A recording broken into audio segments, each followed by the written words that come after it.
Hello friends, in this quick tutorial I'm going to show you how to schedule a post on WordPress. But before getting started this video, make sure to subscribe. How to 1 minute. So here's right now I'm in my WordPress dashboard, then I'm clicking on post, add new. So I'm giving a post title here.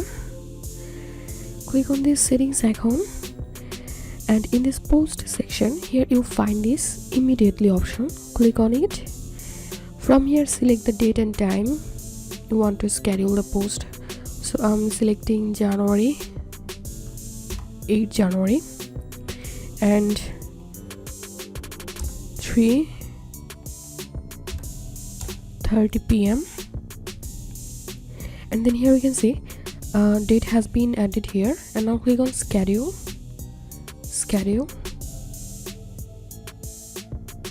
and post has been scheduled.